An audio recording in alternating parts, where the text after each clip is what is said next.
Buenas noches, tengan todos y todas bienvenidos a este nuevo live de Águilas del Zulia ayer y hoy. Nuestra segunda entrega en donde estaremos Tony García, José Domingo Romero como eje fundador del grupo Águilas ayer y hoy y este es su servidor Antonio Toño Soler. Vamos entonces a iniciar este espacio de hoy a la primera temporada del equipo de Águilas del Zulia. Por supuesto hay que, entre otras cosas, hablar del origen del equipo zuliano en el sentido de qué llevó a que se fundara Águilas del Zulia, que llegara la divisa, toda la historia anterior, porque por supuesto hay diferentes versiones en lo que se refiere al origen del béisbol en el estado Zulia.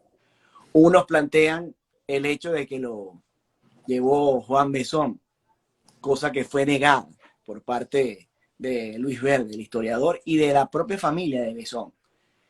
Posteriormente, y ya en 1913, Luis Verde le asume el origen del béisbol en el estado Zulia a William H. Phelps, el mismo que creara tantas empresas y que fuera el creador de Radio Caracas Televisión.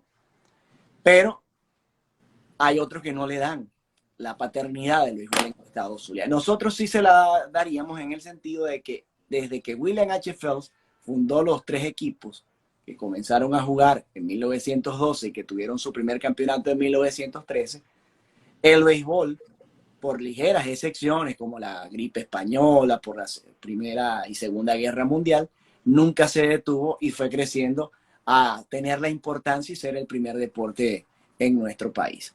Vamos a darle las buenas noches a José Domingo Romero mientras esperemos que se nos una Tony García, que ya nos saludó, pero que tiene que solicitar entrar al video para poderle darle cabida. Por cierto, también nos están acompañando, saludos Toñito, y toda esta gente que nos está apoyando. Ahí está Mario Portillo, Giancarlo, Jorge Martínez. ¿Te acuerdas de Jorge Martínez, el señor Jorge Martínez? Por supuesto. Aquí nos está acompañando. El gran Bembato. El Bembato, ese mismo. Mi sobrino Eduardo Prieto, quien está hoy de cumpleaños, Eduardo Prieto. Bueno, sí, Toñito, estamos abriendo un ciclo bastante agradable. Ya por Facebook hemos estado publicando e informando paso a paso lo que hemos venido haciendo, que ha sido como un hobby bastante agradable, porque hemos cosechado ya bastantes miembros, amistades, nos hemos reencontrado, que si vecinos, compañeros de clase, compañeros de deportes de las pequeñas ligas, en fin. Y hemos, hasta cobradores habéis encontrado, ¿no? En el no, ya los cobradores ya no. Ya los La verdad que sí. Y esto nos agrada bastante porque ahora nos lleva también de la mano a nivel internacional y quizás hasta donde vamos a llegar nuestro amigo Roberto Bobby Ramos, con quien converso casi todos los días. Está muy entusiasmado. Por ahí tengo unos saludos de él y otras personas más porque ya está haciendo muchos contactos. Sí, es todo importante, esto va a ir creciendo y la idea es ir no solamente refrendando lo que es parte de la historia de Águilas a través de estos lives, sino también hablar de la actualidad. Por ejemplo, en los próximos días, claro, ya el inicio de la campaña de la Grandes Ligas y pudiéramos hacer un live solamente para hablar de las expectativas de lo que va a ser la próxima temporada. Mira, Toñito, es un privilegio. Siempre te lo he dicho, aparte que eres mi amigo, eres una persona que viene, vamos a decir así, de la vieja escuela del bachiller Luis Verde. Y tú te has documentado bastante, un periodista que se ha documentado bastante, que para decir algo estás sobre seguro de lo que vas a decir. Aparte de que desde muy joven has estado en el ambiente deportivo, pero más te has inclinado por el béisbol. Y es un privilegio por eso mismo contar con un Tony García que está desde antes con el circuito de Águilas del Zulia cuando inició, que como dice él, bueno, por ahí estaba metido porque estaba su papá, que es Oscar García. Y todo esto nosotros nos debe dejar algunos detalles claros, porque a veces tendemos a distorsionar la historia, a decir, no, esto es así, por lo menos lo que estuvimos echando broma con el caso de John Noriega, el público zuliano, John Noriega, que todo el mundo decía, las águilas han traído mochos, han traído tuertos, han traído de todo. Y John Noriega no era que era tuerto, tenía un ojo de un color y otro. Entonces cuando él buscaba la perrubia, decía, ahí está buscando el ojo, se le cayó el ojo. Y no existían los lentes de contacto. No existían los lentes de contacto. Pensaba en los lentes de contacto, hubiesen dicho que estaba buscando el lente de contacto que se le cayó. Y así es. Y algo por el estilo de Carlos May, que decían, ve, hasta un mocho. Y el hermano de Lima, ¿y cómo batió Carlos May en esa temporada? Estamos esperando a... Otro de los que se está peleando la sintonía es Gledis Melián. También. ¿Perdón? Gledis Melián, el Fequi, de una destacada trayectoria dentro de la organización de Águilas del Zulia como trainer y por supuesto de muchas instituciones deportivas en el estado. También está haciendo vida en estos momentos acá en Estados Unidos. Así que bueno. Saludos a Gledis Melián y estamos esperando por Tony. Sí. Porque si alguien puede aportar sobre lo que fue esa primera temporada, porque fue testigo de sección, es Tony García. Así es. Porque ya estaba dando sus primeros pasos como comentarista y también ya estaba en ese momento de estar ya dando sus primeros pasos, ya tenía esa conciencia que le permitía, además de que tiene grandes conocimientos de béisbol, para juzgar lo que se estaba haciendo dentro del terreno de juego en esa primera campaña de lo que fue el equipo zuliano. Así que estamos esperándolo por Tony, que nos solicite para que arranquemos ya en materia. Porque como te decía en la introducción, llegar a Águila tiene toda una historia que hay que irla desglosando para poder tener la idea de cómo se concreta. Además de que no solamente tiene que ver con aspectos del béisbol. Una de las cosas que tuvo que haber influido sobremanera para que por fin se lograra unir los dos circuitos después de lo que fue la experiencia del rotatorio, sin duda que fue la construcción del puente sobre el lago. Porque eso también era un factor limitante para utilizar las carreteras. Y el otro detalle que quizás influyó para que la Liga Occidental terminara quebrando fue el hecho de que sencillamente la centralización que hubo en el país pudo haber también afectado más económicamente a la región zuliana, que ya tenía una independencia importante por lo que era la explotación petrolera. Pero ya tenemos a Tony García con nosotros, ya le aceptamos la solicitud, creemos, porque aquí están dos personas solicitando. Y mientras tanto también quiero también agradecer la presencia ahí de David Montiel, Richard Duarte. Son piezas muy importantes en el semillero cuando inició el grupo Águila del Zulia ayer y hoy, con apenas escasas personas. Fueron un factor fundamental que siempre han estado allí y siguen. Está Leandro Soto. Bueno, le estoy dando yo no soy muy ducho tampoco en esto y le estoy dando a aceptar a Tony, no me entra.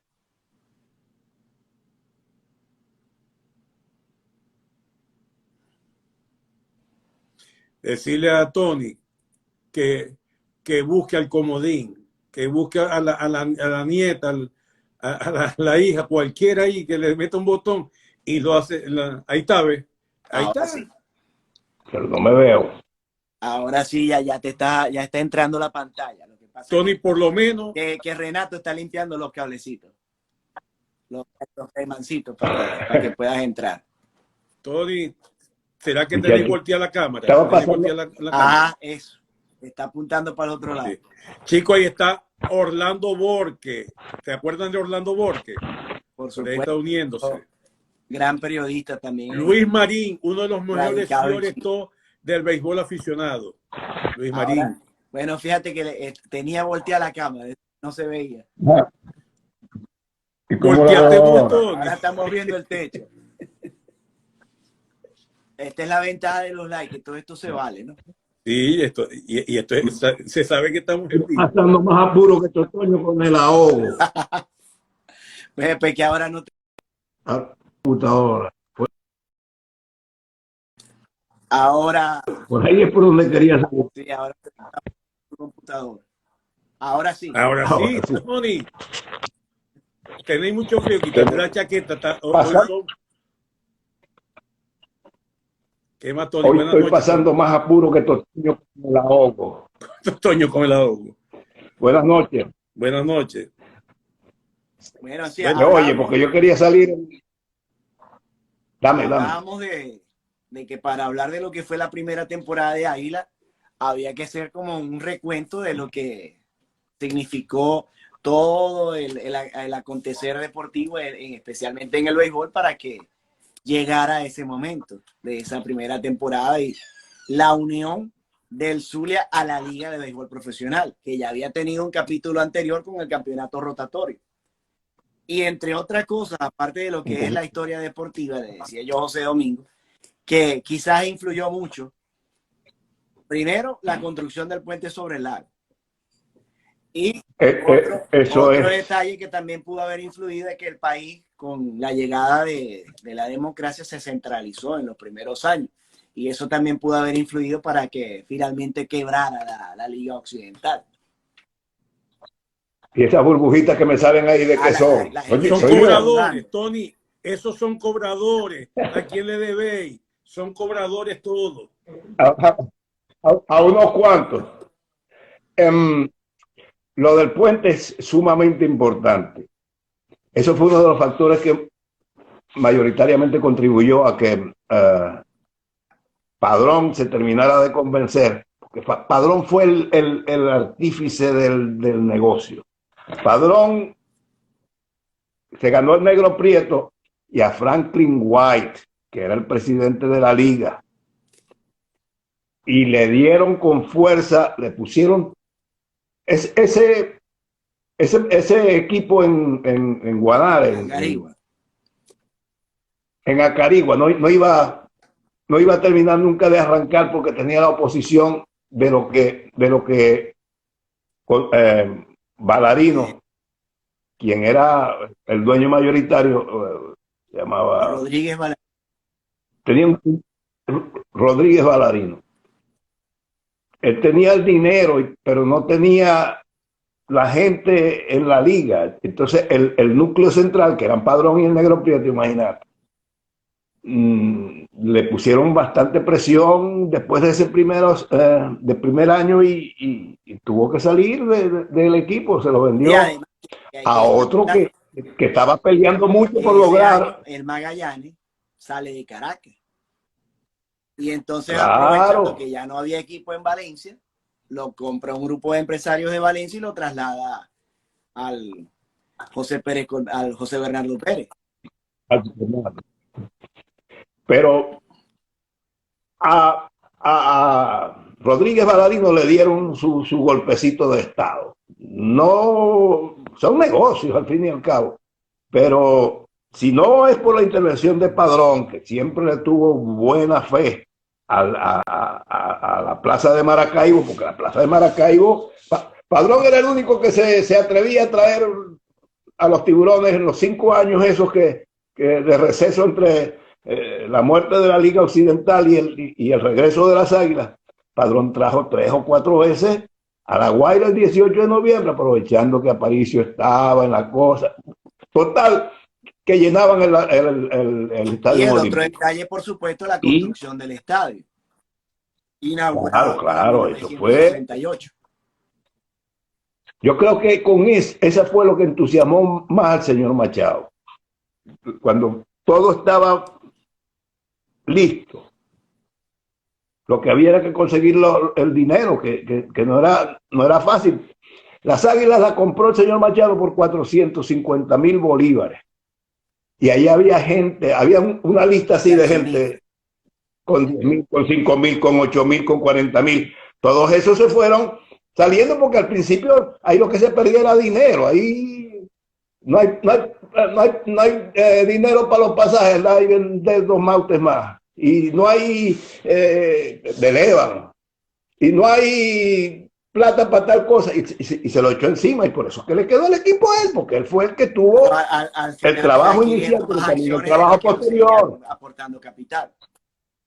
Claro, los que se querían ir, él buscaba la manera de resolverle su problema y se iban yendo, Y y se el iban otro yendo. detalle importante que hay que tener en cuenta es que decía siempre Luis Verde y siempre me lo comentaba, es que todo el mundo quería intervenir en esos primeros años y Había eso no muchos dejaba gestos, que el sí. equipo despegara. Claro, claro. Ese primer año, como dijimos en el programa anterior, Luis tenía un poquito de mando, pero después hay mucha gente que se lo puso a Luis y Luis se molestó. Una de las cuestiones era que me dice, bueno, ¿y quién es el que manda aquí? ¿Señor Machado o tú estás? Porque había mucha gente y mucha gente que tenía poquito, pero Pero poquitos tenía mucho cobres liquidez. adentro, pero mucha lengua, mucho hablar, mucho. Sí, eso en parte también. Y como decía, ese primer año el equipo no clasifica, pero fue un campeonato bastante peleado. Y Sí, terminó con el Pues récord sí. cerradísimo. 28-32. Sí, señor. Y el que ganó con 32 y Claro, 28. había una importación de primera línea y era La lo que crema prácticamente se jugaba. considera Claro. que era la crema innata de Medias Blancas de Chicago, los que iban en ascenso. Pero es que pudiéramos decir Y que eso pudo haber sido como una especie de antesala a lo que se vivió después con Cardenales, con Águilas del Zulia y la llegada de Rubén Amaro Mora, en el sentido de los pactos con organizaciones. Y fue tan cerrado el pacto sí. con Medias Blancas que hasta el uniforme fue similar. Por cierto, Tony, ¿cuántas temporadas fue el pacto con Media Blanca? ¿Dos nomás? ¿Dos temporadas? Mientras Luis estuvo allí y después entraron acuerdos No, con no Montreal fue con Texas, a través del cuando señor vino Lucas. Primero la era fue de Tobijarra, en la Richard década de Mille, los 70 de Texas. Eso era con con Texas. Texas. Sí, por cierto, vamos a meternos vamos a hacer como quien dice con los amigos que nos están apoyando, pues todos son amigos en común. Nuestro amigo Orlando Borges quiere que comentemos sobre cuál es la versión del nombre de Águila. Si quiere empezamos por allí, Tony, que él quiere saber, hay unas versiones, ¿no? Sobre la Hay, designación del hay, nombre de Águilas del hay Zulia. varias. Hay varias versiones. Hay una que cuentan de un cura de apellido Ríos que en el estadio estaban viendo un juego en el Alejandro Borges, pero, pero yo no comparto mucho esa. Que vio un cerveza azul y ve las águilas y Rapiños y Palacio de las Águilas y esto y lo otro. Eh, yo de verdad traté de contactar a Galofré, a Orlando Galofré, quien en esa época era director de las páginas deportivas de Panorama. Lo que se salía en Panorama era, si no salía en Panorama no pasó. Panorama tenía una fuerza era la Biblia de la información en Maracaibo, manejaban eso como un coto cerrado y tenían muchísimo poder, imagínate. Que había uno eran dos hermanos los dueños, los Pineda Villos. Uno era diputado de ley y otro de Copey. ¿Cómo perdéis? No hay Operación chance. Guanábana. Entonces, el poder de Panorama era muy grande y a través de Panorama, Galofré impulsó muchísimo a las águilas. Y hay una versión que indica que Galofré empujó ese nombre. Yo no sé si se le ocurrió a él mismo o lo escuchó, pero a través de Panorama ese nombre fue impulsado grandemente. Y eso, el solo hecho de que Panorama estuviera involucrado en esta conversación, me pone a mí a pensar que tengo que darle el mayor mérito Sí, porque si a vemos Panorama. Es que tengo un retrospectiva de micrófono aquí. uno le atribuyen la paternidad al presbítero Río, viendo el juego y tomándose una cervecita Zulia, que fue el último juego de la Chinita en el de Alejandro Borges, teniendo como protagonista a los Tiburones. Porque ya se Los hablaba, pero en Tiburones. las primeras notas de prensa, cuando se concretó la venta al grupo que liderizaba Luis Rodolfo Machado Borges, se escribía el equipo del Zulia. Zulia, el equipo Zulia. Zulia. Ya después, el 1 de marzo se concretó la venta, se inauguraron las oficinas. La primera reseña con el nombre de Águila salió en Panorama. Y quizás la firmó Galofré. Sí. Hay un brinco allí en la historia que narra Luis Verde. Del momento en que lo dejan, que lo están nombrando Zulia, hasta que llega a ser Águila. Y está, allí está un poquito oscuro. Y había la oportunidad de aclararse y no se aclaró. Pero yo creo que el impulso que le dio Panorama, porque es que el nombre de las Águilas es perfecto para lo que se vivía aquí, para lo que había antes. Ese es el otro detalle que hay que tocar. No le podían poner Gavilanes, porque iban a disgustar a los pastoreños, que se sumaron unos cuantos y habían en la directiva. No le podían poner Pastora, no iban a ir, porque entonces los gavilaneros se iban a sentir mal, y había muchos gavilaneros en la directiva. Tampoco le podían poner Rapiño. Y si le hubiesen puesto cualquiera de esos tres nombres, a esos 450.000 bolívares que costó la franquicia, hubiesen tenido que sumarle otro capital, porque los nombres esos estaban registrados. Todavía están registrados. Había que repartir, sí, sí. Entonces, bueno, Águila fue el nombre perfecto para que englobara y pudiera captar a toda la afición, que estaba ávida de tener un equipo. Además de que al ya tener el apelativo de Zulia, logró captar el factor regionalista. Sí, sí. Y este equipo, desde que nació, la gente de la costa oriental del lago lo tomó para sí como propio. Tú sabes que allá estaba el Cabimas y antes de la Liga Occidental estaban franquicias que monetariamente eran muy inestables, y estaba el Espadón y el Centauro y el y toda esa gente, ese grupo de viejos fanáticos recibieron a las Águilas con muchas ganas. Era increíble el calor que se sentía. Parecía que todos los días eran de fiesta en la antesala a los primeros juegos que efectuó las Águilas de Maracaibo. Era una pasión desbordada por ver al equipo y un equipo un fanático que, como el zuliano, conoce del juego, pero es más fanático que conocedor. Saludamos a Jairo Martínez, que está en sintonía, también haciendo carrera aquí en el béisbol colegial, y por supuesto de una amplia trayectoria en lo que fue su trabajo como umpire en la Liga de Béisbol Profesional de Béisbol. Por cierto, que ahí se unió mi trainer personal, mi esposa, Yané González, y creo que Jorge Díaz. ¿Cuántas vueltas te hace dar ¿Ah? ¿Cuántas vueltas caminando te hace dar? De la mesa a la cocina, doy una vuelta.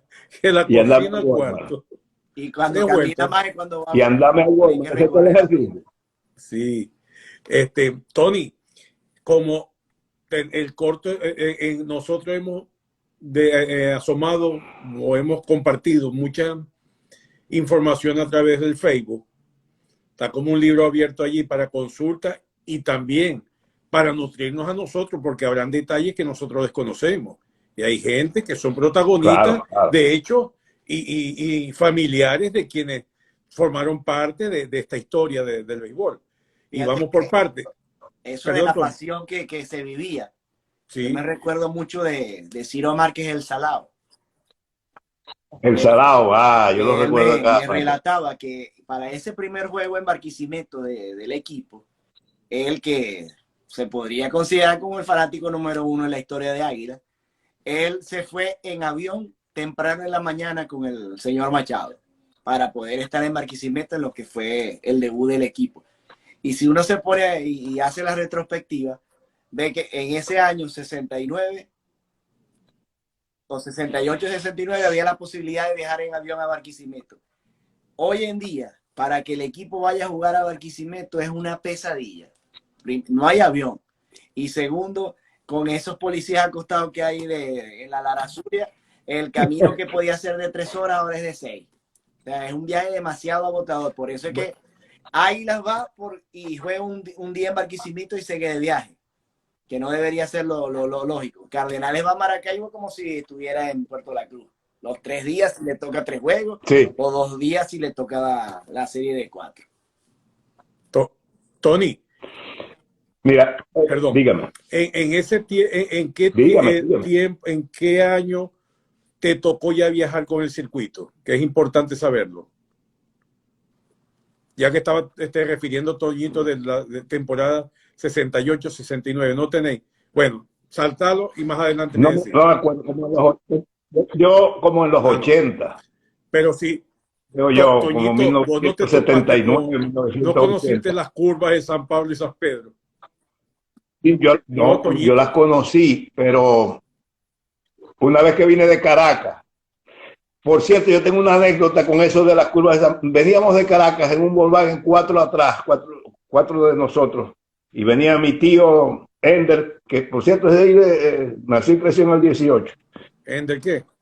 Y veníamos por las curvas de San Pablo a pasar una Navidad aquí o algo. Y nos paramos en un sitio donde había, no sé, veneraban a una virgen La Virgen del Camino. o la cuestión esta de brujería, o la Virgen del Camino, bueno, total que ahí paró el bus de Cardenales.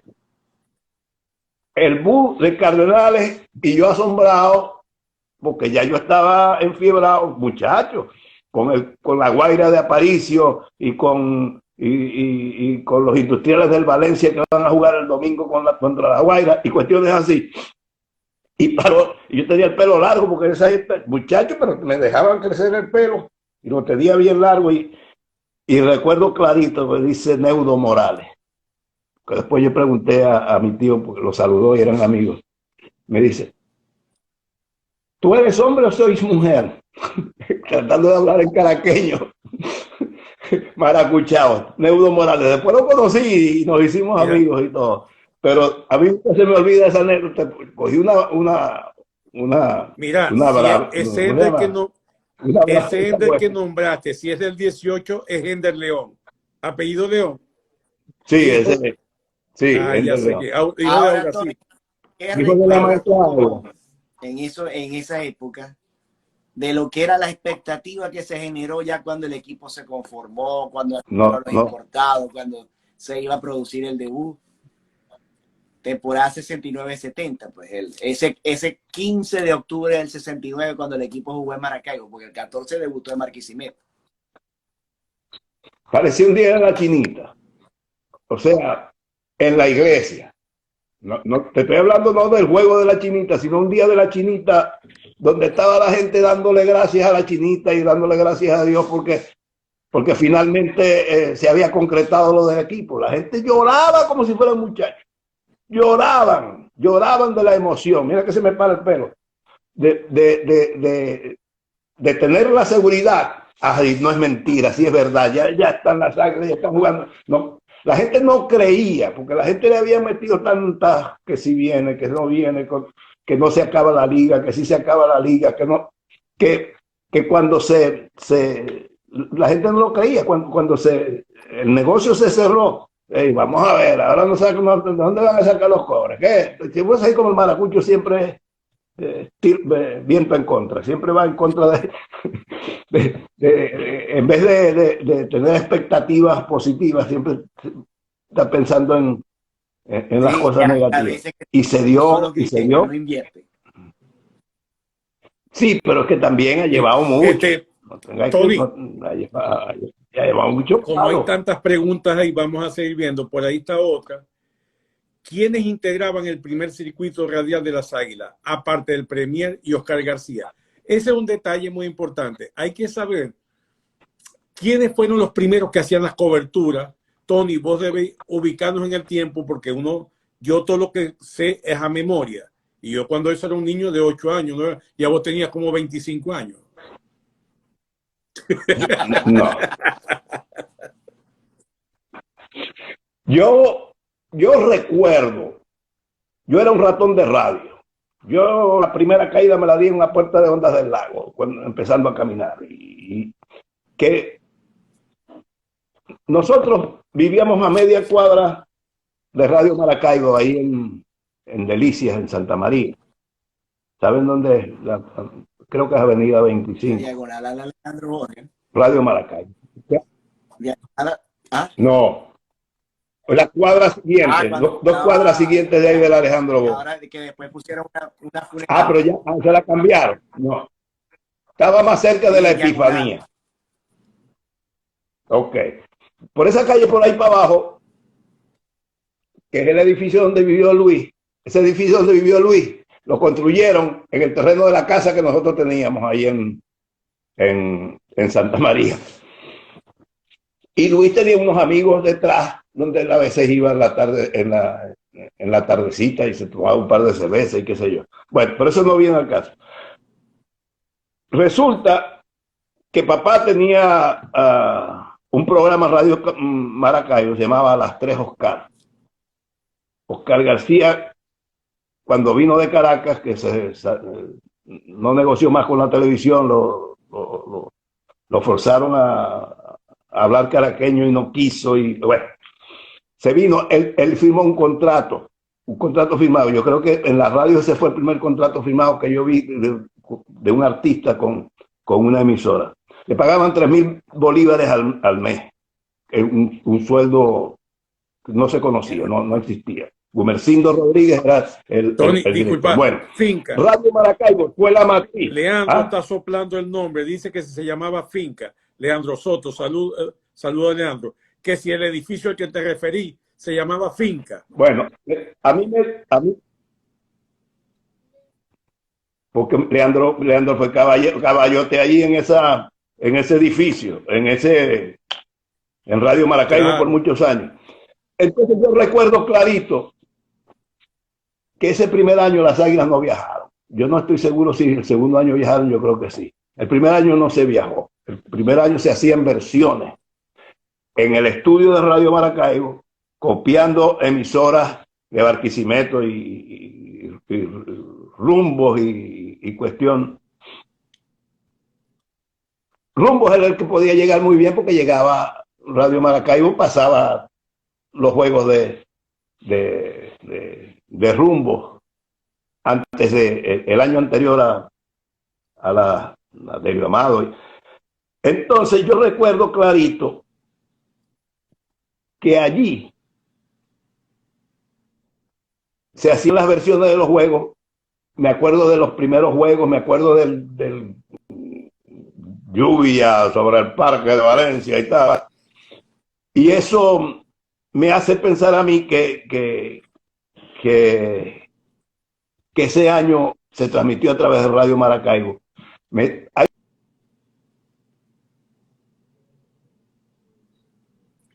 Se le está yendo el problema con la conexión, sí, de Tony, está lenta. Sí. Pero básicamente de lo que se habla de ese primer circuito, por cierto, hoy se contactó conmigo la hija de Chucho Benítez, que fue el primer operador técnico, sí, que tuvo Águila en la radio y que fue también el que después enseñó a los que le precedieron, entre ellos Ángel Renato Fernández. Ya vamos a estar haciendo contacto nuevamente con Tony. Sí. Y estaría, por supuesto, el Premier la gran figura. Anteriormente tenía ya, después que desapareció la Liga Occidental, fue gerente de Cardenales y estuvo con los primeros circuitos de Cardenales cuando ingresa a la Liga en la temporada 65-66. Y por supuesto él armó el circuito y hubo mucha gente que se plegó en ese momento, porque como fue tanto lo que significó la llegada del equipo, que también trataron de integrar a periodistas nobles y claro, también para tener gente de los medios de comunicación. Por eso es que ese primer año estuvo Elvano Castro, estuvo Blackman, estuvo Joe Escobar. Elvano Castro Pimentel. Sí, Elvano Castro ya te lo nombraba. Sí, Elvano. Ellos fueron los comentaristas. Oscar García era Zabaleta, la voz comercial. Ese primer año no creo que estuviera Zabaleta. Los tres que sí, los tres, Joe, Blackman y Elvano sí, pero Zabaleta no me suena como para que hubiese estado el primer año. Sí formó parte del circuito en esa temporada 83-84. Gerardo Quintero creo que trabajaba fue parte, primero fue numerólogo y después estuvo ingresó como narrador. Pero en esos primeros años creo que estuvo también Emiro Díaz Peña, el Fati Linares. Pero ajá, acuérdate que yo no había nacido cuando eso. Si Sí. ustedes lo escucharon, yo no lo podía haber escuchado. Saludamos a la gente del importado, a Kelvin, a Gabriel, y los felicitamos. Allá se titularon campeones en el primer torneo de softball empresarial del 2022. Allí está indicando Emiro Díaz Peña que entró en los primeros años, dice Leandro Soto, que también puede dar una versión, porque él formó parte también importante de lo que era Éxitos 980. Ajá. Después en Villa Inés, estaba ubicado en Villa Inés. Después de Radio Maracaibo, Éxitos 980 vino a ser por muchos años la emisora matriz del circuito radial. Hoy estuve conversando con Edinson Verde, el hijo de Luis Verde, y Nancy Álvarez sobre eso. Entonces eso amerita, como quien dice, parte de un programa para conocer directamente. Ahí viene Tony. Ante todo, un saludo a Ángel Martínez de Trilla Nacional, que nos saludó a todos nosotros. Aquí habla, dice Orlando Borque, de Danilo Silva. Danilo Silva entró después. Danilo Eduardo Silva. Sí, Danilo entró después. En el primer circuito estaban Elvano y Blackman. No. Y Joe, que era uno del Nacional que era Elvano y el otro, déjame mirar por aquí. ¿No era Zabaleta? El otro era... Le pregunté que si era Zabaleta. No. Eran solo dos. Inclusive Blackman entró después. Elvano Castro Pimentel, que ya lo nombró. Elvano, que trabajaba con el Nacional, y Blackman, que trabajaba con Crítica. Ellos dos fueron los primeros comentaristas del equipo. Blackman con Crítica y Elvano. En los comerciales estaba Papá y el Premier. El anotador era Antonio Núñez Rovira. El primer año, porque yo me acuerdo clarito que Antonio era el que en la cabina del control anotaba el juego que estaba escuchando en onda corta. Edgardo Fuenmayor era el coordinador del circuito, vendedores. Pero al siguiente año se va la gente a Radio Maracaibo, porque Radio Maracaibo había a Radio Éxito, porque ahí había mucho movimiento. Ahí estaba el Pollino Armando Baral, y estaba que se volaba vendiendo, y vendieron mucho. Y como estaban asociados ahí de alguna manera, la emisora de Luis Vera, pero algo había con el museo. Entonces eso provocó que el siguiente año se moviera el circuito y empezó incluso la gente a viajar. Te comentaba hace tiempo de una publicación que nos hizo llegar el historiador Javier González, donde hubo una época donde el circuito también lo tuvo paralelo Miguel Todé, y salían por Caracas con el que fue propietario de las Panteras de Miranda, que se la Kiko Gómez. Sí, eso sucedió, pero eso tuvo poca acogida por parte de los fanáticos y poco dinero, creo, para las áreas. Lo cierto es que ese circuito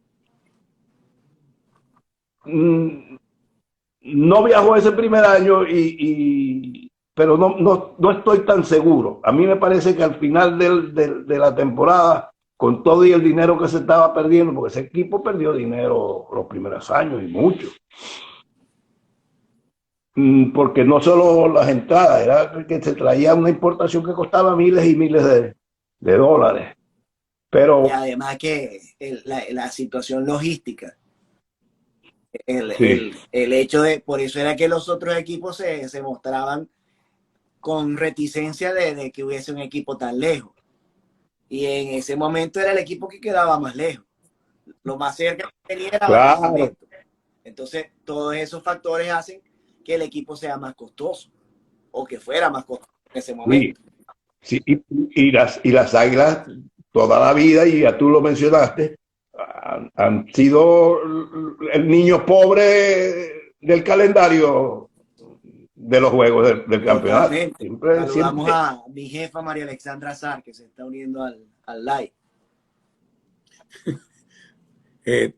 Mira, vamos a exprimir en los 3 primeros live o conversatorios a Tony, porque después te exprimimos a vos, Toñito, porque del 80 para acá, eso soy un libro abierto. Ahí tuviste vos pegado en todos los acontecimientos.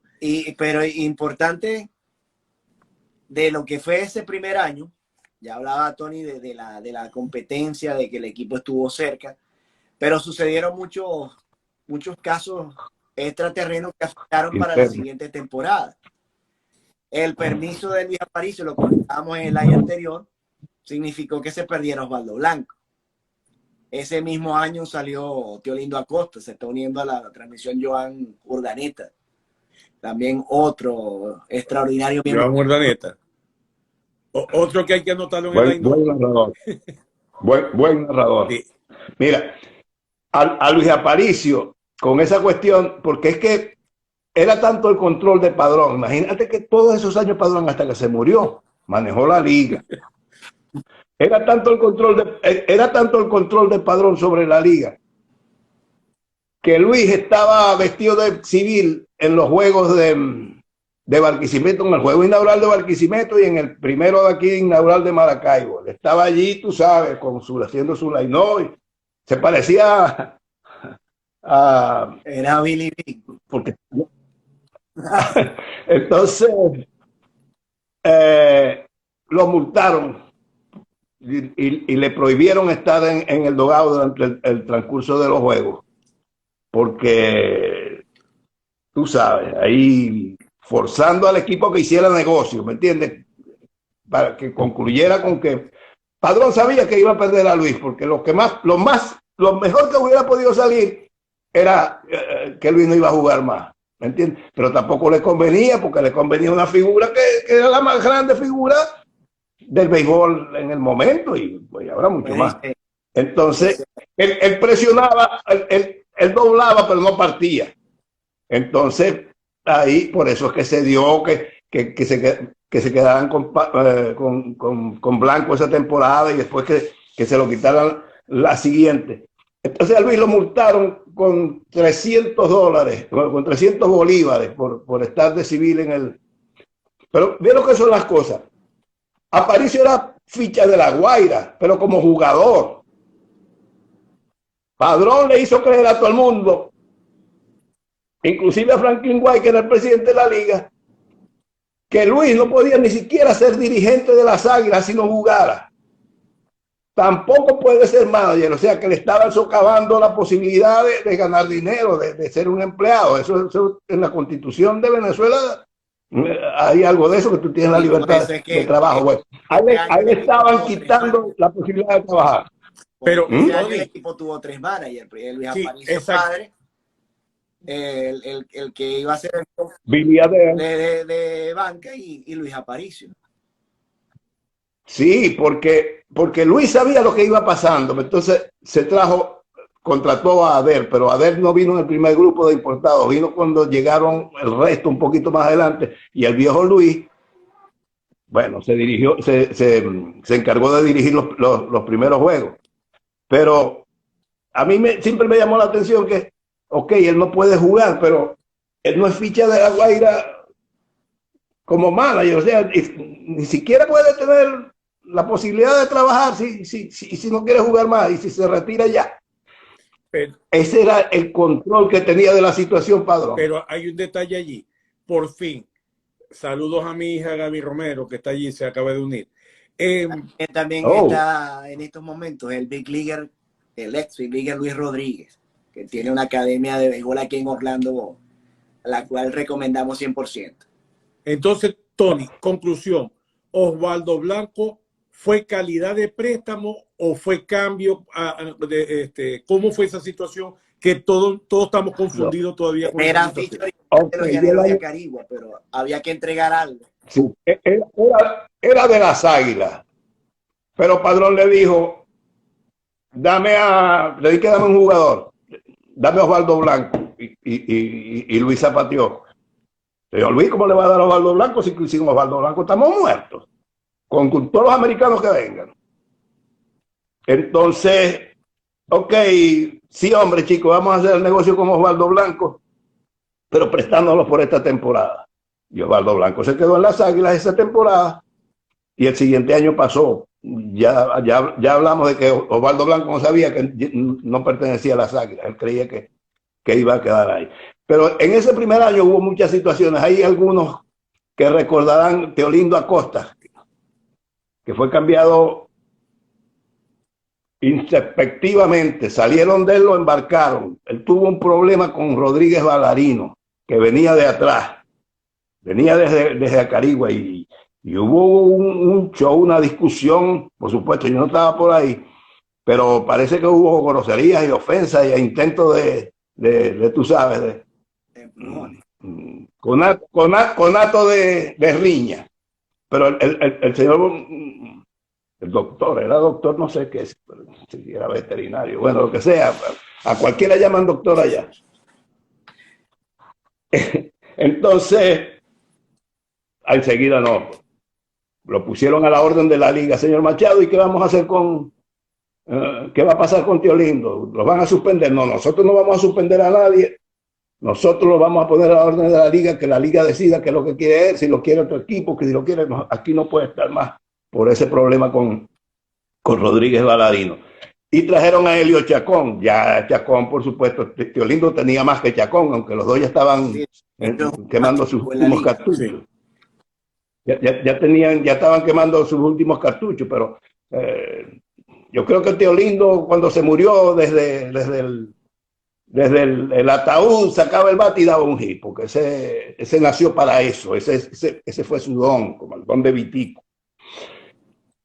Y a la gente no le gustó el cambio, pero dame lo que sea, porque, bueno, y los equipos, bueno, lo que sea, que Helio Chacón, que tenía fama de malas pulgas, de ser peleón, de ser aguerrido, de pelear adentro, pues, de guerrillero, como es que le decían allá a los peloteros que en el dogado, en el clubhouse, eran problemáticos. Le decían a los de los tiburones, y perro caliente. Perro caliente. A la otra.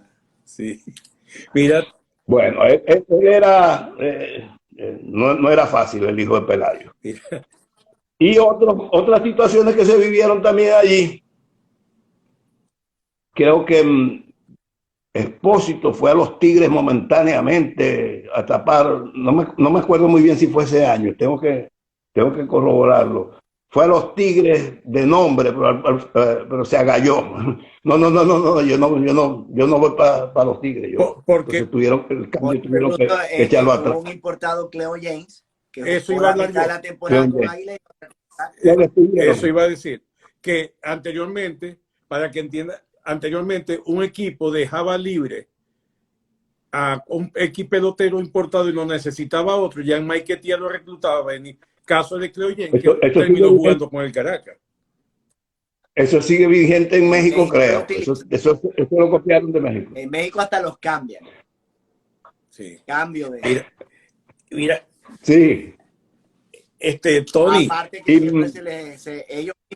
Y hay otra cuestión. Hay varios equipos que son del mismo dueño, entonces son como franquicias. Sí. Mansur era dueño de medio México, de como 6 equipos. Tiene academia hasta de Pitoquito. Perdón. Dame que usted me alimenta. Bueno, que ahora vamos a pasar a algo que Toñito, según Toñito, no había nacido, no estaba ni en el Castillo Plaza, en ninguna parte de los... Pero él ha leído mucho. Entonces, pero de pronto no sabe quién es Caballito. Vos no sabés quién es Caballito. No. Ajá, Tony, no. Dígale quién es Caballito. No. Pero ese no es el nombre. Pero en el Caballito estaba Caballito. No, no, no, no. Vos estás hablando del Ajá. Alcatraz.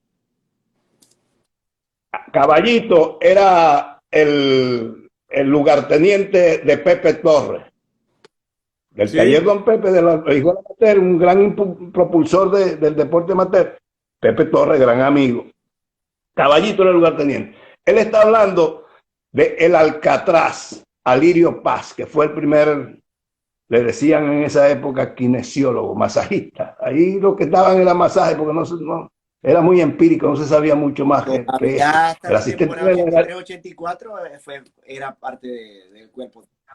bueno, y en la 83-84 y al principio también estaba el Potro, Manuel González Manuel González se llama el se Potro. llamaba. Se murió el Potro. Ah, mira, bueno, y Dios lo Toñito, y bendiga. nunca oíste hablar de Germán Paga. Ah, esos los puleros. Ajá. ¿Cómo Por no? Zuliano, también Habían estaba ahí, bastante. por Zuliano. ¿Sabes qué? Mi Filpo abuela, Turiano, yo tenía un tío por parte de mi abuela, Ciro González, que por muchos años vendió pules, y yo tenía los sellos, porque las posiciones las ponían por sello, sí, sí, y era un el sellito. que Y estaba Mumú, estaba Mumú. Mumu estaba allí. que anotó el pitcher y todo el mundo se escondió, porque solamente vendían el pitcher porque era el noveno bate. Mira, denme un previo aquí que les tengo algo por acá. Tony, vamos a ver si se escucha bien. Me levantan así si se escucha. Buenas tardes, le habla Roberto Ramos de aquí de Miami y le quiero dar un gran saludo a nuestro equipo de Águilas del Zulia de ayer y hoy, a José Romero, a Tony García y a Toñito Soler. Les quiero agradecer de todo corazón la asignación que me han dado y espero hacer un trabajo efectivo y poder ayudar al grupo de nosotros a desarrollarlo un poquitico más en lo que es la comunicación con los fanáticos y con todos los jugadores que están aquí en los Estados Unidos, especialmente los jugadores que han pasado por las Águilas del Zulia. Gracias por la asignación esta a todos ustedes y de todo corazón yo y mi familia estamos agradecidos siempre eternamente a Maracaibo y al equipo de la casa, que es las Águilas del Zulia. Adelante, hermanos, y gracias por todo. Un gran abrazo. Lo que tenemos que Y, Muy decirle bueno, a y muy detrás bueno. de un catcher que hay, y detrás de un catcher que hay. Tiene que haber un Ajá. pitch. Buenos días, fanáticos del béisbol en Venezuela, en Maracaibo. This is Derek Botello, el lanzador norteamericano, lanzador por muchos años en Venezuela, en Maracaibo, y el fanáticos más mejor, grande bien, en todo, gracias por todo. Bueno, y nos tenemos pitcher y catch. casi nada. Empezamos bien. Te Un buen graduaste, pitcher y un buen catch. te graduaste, te Graduado graduaste. emperador. Ya puedes estar las antesalas. Sí, Vamos poco a poco. Bueno, vamos eso, concluyendo lo que fue esta primera temporada, porque ya estamos llegando ya casi a la hora. Y entonces arrancamos otra vez. corta la grabación, podemos seguir la próxima semana ya finiquitando los primeros años. Mira, De esa primera temporada, Tony, donde el equipo estuvo cerca y compitió, ¿cuáles fueron para usted los mejores peloteros, los que se ganaron el cariño y la idolatría de los fanáticos ese primer año? Pues estamos hablando de la temporada 69-70. Sí, ahí había personal, ahí estaba el Nonek, Walter Williams. Yo recuerdo, Walter Williams decidió un juego con un jonrón Varios juegos bateando y sin anotó. cogido. Y la gente, pues, se tiraba al terreno porque eso era de ellos. Y entonces, hasta buscando, y él nunca había visto eso. Se subió en la malla detrás del home plate a esperar que llegara la policía, empezara a dar sablazos y cuestiones y poder él entrar, porque se asustó él estaba en el juego Sí. del gozar de los fanáticos y tal, pero se asustó y se subió a la malla y estuvo ahí como Y 5 eso, minutos mientras despejaban un poco la eso lo situación. reseñó Panorama en grande, salió en primera No, página. no, está en la foto, Sí. eso está en la foto y Por cierto, para que tengan una idea cómo fue, con el permiso de Tony, Walter Williams tenía un estilo de juego así como el de José Pirela. Un estilo de juego, pero era demasiado carismático, pimentoso.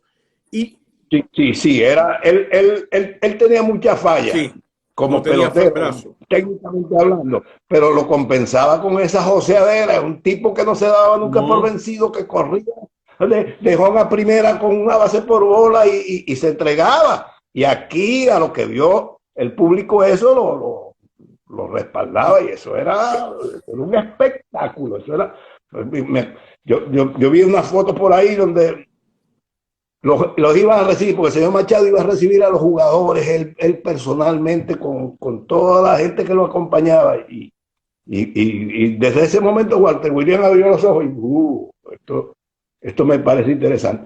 Tenés, por supuesto, esa importación fue muy completa. Ya había mucha gente importante. Bart Johnson, Casi al año siguiente imagínate, casi fue triple coronado.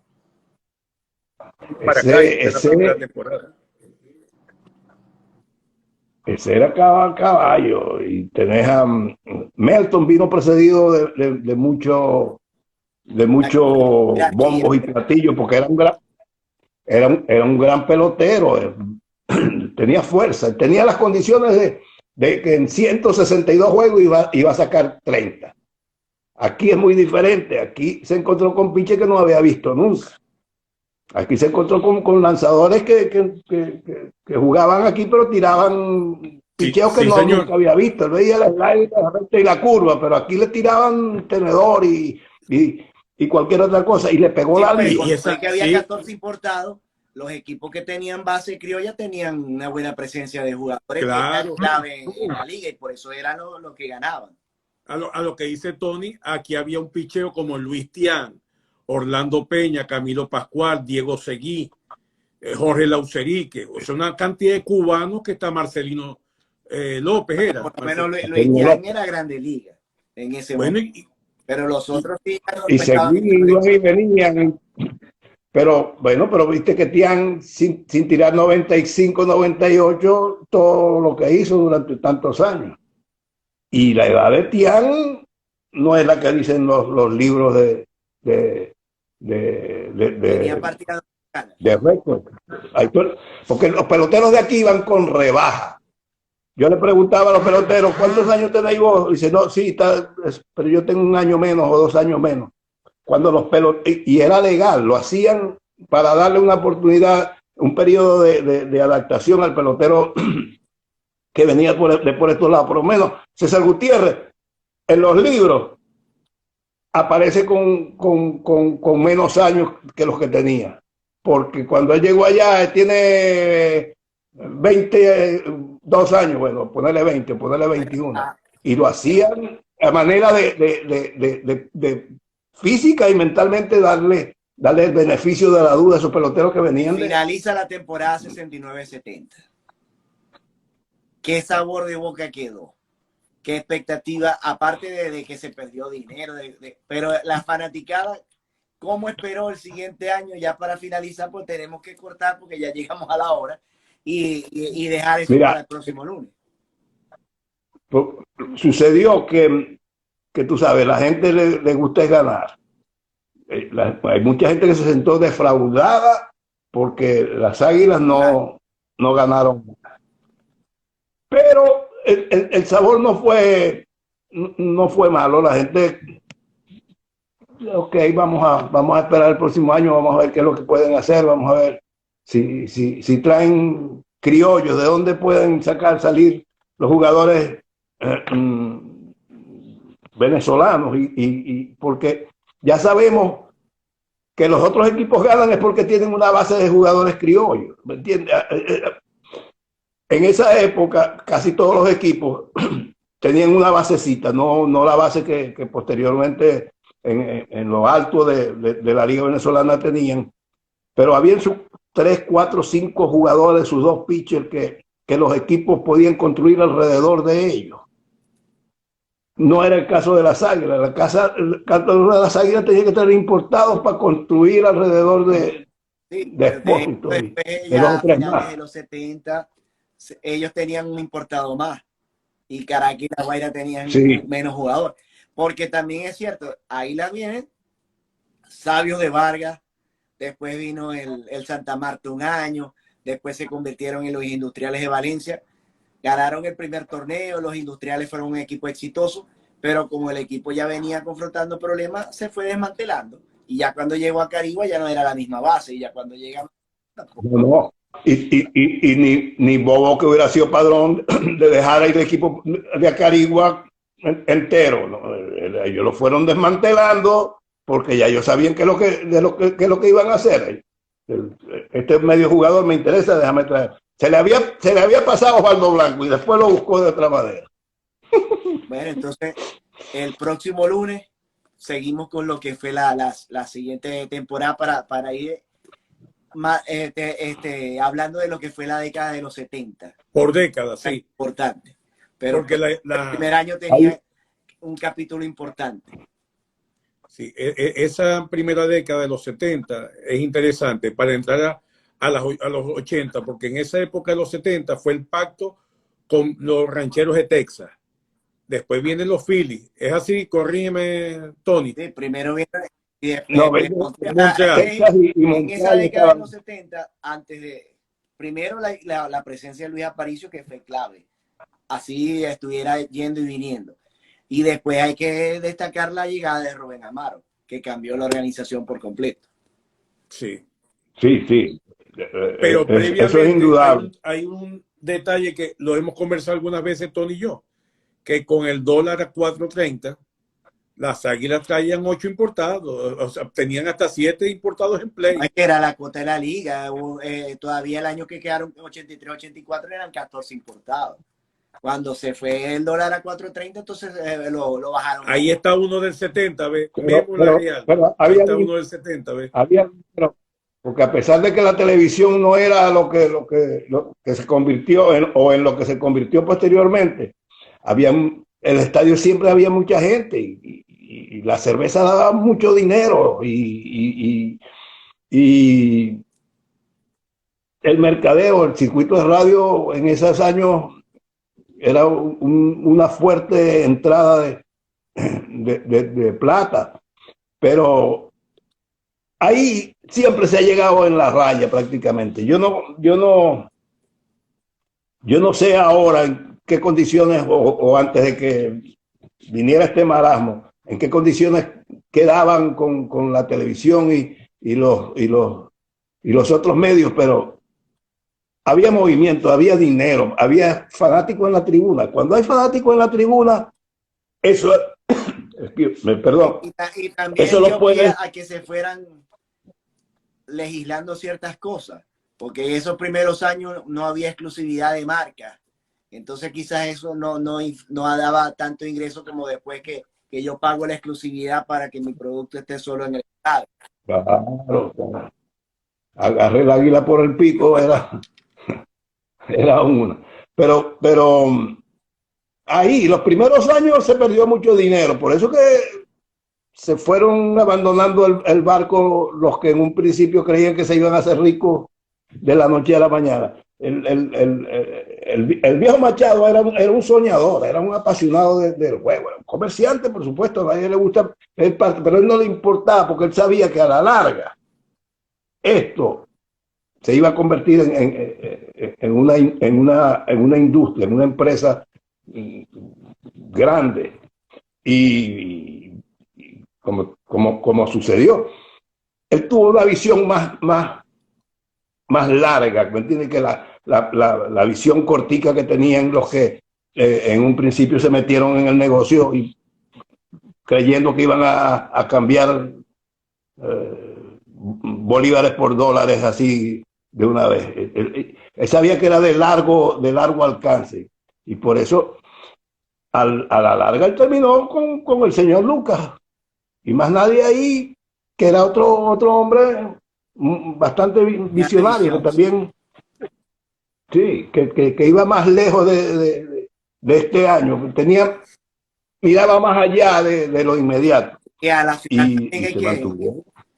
aparte de que sí aportaron, era como también para que entre más fuerte era el grupo, que trajera el equipo, era más factible esa integración, eliminar también ciertas críticas y todo, porque todo se tenía que ir destruyendo. Ahora, ese primeros años Aparicio, no sé de qué manera él decidió que ya estaba bueno, que yo no voy a pasar más, porque Aparicio lo pitaban ahí en Maracaibo. Aparicio lo pitaban los fanáticos porque fallaba, porque no hacía esto. Y Aparicio se fue. A mí, yo a veces, porque a mí me pasó eso un poco, se desilusionó con el fanático de Maracaibo, por eso se fue a vivir a Barquisimeto, porque en Maracaibo a Luis lo trataron muy mal. A Luis lo trataron sobre todo los medios, la prensa, Panorama. Le dio mucho palo a Luis. Y Luis se desilusionó y dijo, yo no tengo necesidad de esto. Yo no tengo necesidad de todas estas situaciones. Y él cogió sus peroles y le dijo al señor Machado, hasta este año estoy aquí. Goodbye. Los El quiero último mucho. año que Eso fue en el siguiente año. llegó a la final hasta el séptimo juego, que se pierde con Caracas, la gran actuación de Pablo Torres. Sí. Pero bueno, eso lo seguiremos tocando en otras entregas, porque ya esta de hoy ha llegado al final. Estaremos entonces el próximo lunes a las 8:30 de la noche. Te voy a decir que el fanático era influenciado por los medios. Porque hemos hablado ya de que si no salía en Panorama no pasaba. ¿Me entiendes? Entonces lo que salía ahí, mucha gente lo tomaba como la verdad, no es que era tanto, pero el piquete que se le daba a mucha de esa información era negativo para el equipo y sobre todo para Luis. Que de hecho todavía ya en los 80, 90 llegaba otro equipo y la página era puro reportaje de lo que era el otro equipo. Sí, porque era una cuestión que venía de allá, de la oficina más alta, era porque ellos querían ser los dueños del equipo, ¿me entiendes? Ellos querían el cemento, Panorama, lo otro y el equipo también. Y entonces ahí es que funcionaba el choque. El choque, el serrucho se te trancaba. Pero ahí están las águilas todavía. Buen punto ese, ¿viste, Tony? Pero tuvieron una buena temporada. Buen punto ese. Magallanes, fue el primer título de la Serie del Caribe para Venezuela, pero el próximo lunes estaremos con más de este live en Águilas ayer y hoy. Nos vemos entonces. Sí, yo no sé si tenemos tiempo para... Hay mucha gente que nos pide entrevistas y cuestiones, pero en una situación como esta, en la que estamos los tres conversando, una entrevista como que de alguna manera distorsiona un poco lo que es esto, esta es la idea del programa que quisimos hacer de un instante. Por ejemplo, yo decía este domingo al principio que antes que empiece la temporada de las Grandes Ligas, podemos también tocar lo que son las expectativas para la temporada y después de dar la historia, pero ahora sí tenemos. Sí, pero estaba hablando yo de entrevistas, de tener invitados, como tiene la otra. Sí lo podemos hacer, pero va a tener que ser en otra entrega. Sí. Va a tener que ser. Un día dedicado a eso. Está bien. Bueno, así será que, hasta bueno. En eso andamos. Antes que nos corten, nos cortamos nosotros. Tarde, Tony, llegaste tarde. Es que tenía problemas aquí con las conexiones y eso que he pasado como 3 horas antes Ya, del ya juego. te llamo para que te demos una tutoría. Ahorita Toñito y yo te damos una tutoría. Dale. Y te pasamos la No, cuenta vale. de Cele, ¿oíste? Ok. Ok. Bueno, un abrazo. Bueno, Dios los Gracias a los bendiga. que